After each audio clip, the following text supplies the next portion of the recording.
Dashing director puri Jagannadh దర్శకత్వంలో వచ్చిన మెహబూబా అనే సినిమాలో ఆకాష్ పూరి సరసన నటించి తెలుగు ఫిల్మ్ ఇండస్ట్రీకి హీరోయిన్ గా ఎంట్రీ ఇచ్చింది నేహా శెట్టి.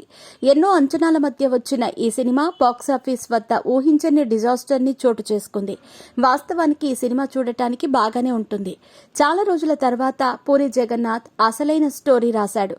ఖచ్చితంగా ఈ సినిమా బాక్సాఫీస్ వద్ద పెద్ద హిట్ అవుతుందని చాలా మంది ఊహించారు.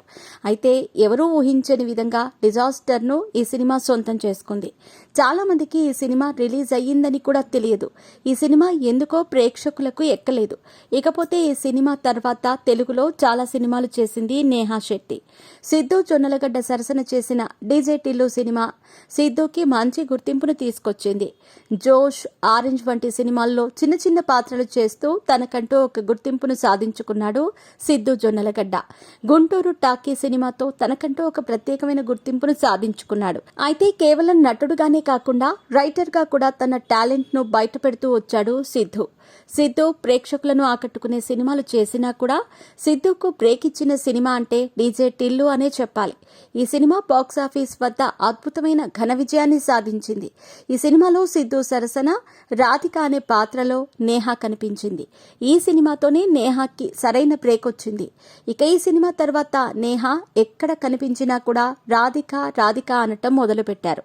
చివరగా కృష్ణ చైతన్య దర్శకత్వంలో వచ్చిన గ్యాంగ్ ఆఫ్ గోదావరి సినిమాలో కనిపించింది. ఈ సినిమా బాక్సాఫీస్ వద్ద ఊహించిన సక్సెస్ ని సాధించలేకపోయింది. ప్రస్తుతం వస్తున్న విశ్వసనీయ వర్గాల సమాచారం ప్రకారం సుజిత్ దర్శకత్వంలో పవన్ కళ్యాణ్ నటిస్తున్న ఓజీ సినిమాలో ఒక స్పెషల్ సాంగ్ లో నేహా శెట్టి కనిపించబోతున్నట్టు వార్తలు వినిపిస్తున్నాయి. ఈ విషయం తెలియగానే సుజిత్ ఏం ప్లాన్ చేశాడు అంటూ ఫ్యాన్స్ ట్విట్టర్ వేదికగా కామెంట్స్ చేస్తున్నారు. ప్రస్తుతం పవన్ కళ్యాణ్ నటిస్తున్న సినిమాలో ఓజీ సినిమా మీద విపరీతమైన అంచనాలున్నాయి. స్వతహాగా దర్శకుడు పవన్ కళ్యాణ్ ఫ్యాన్ అవ్వటంతో పవన్ కళ్యాణ్ ని ఎలా చూపిస్తాడు అని క్యూరియాసిటీతో చాలా మంది ఎదురు చూస్తున్నారు. ఓజీలో నేహా శెట్టి మాత్రమే కాకుండా హరిహర వీరమల్లు సినిమాలో అనసూయ కూడా ఒక స్పెషల్ సాంగ్ లో కనిపించబోతున్నట్టు వార్తలు వినిపిస్తున్నాయి. పవన్ కళ్యాణ్ సినిమాల్లో వీళ్లకు సరిపడా సాంగ్స్ ఎలా ప్లాన్ చేశారో అని కొంతమంది పవర్ స్టార్ అభిమానులు ట్రోల్ కూడా చేస్తున్నారు.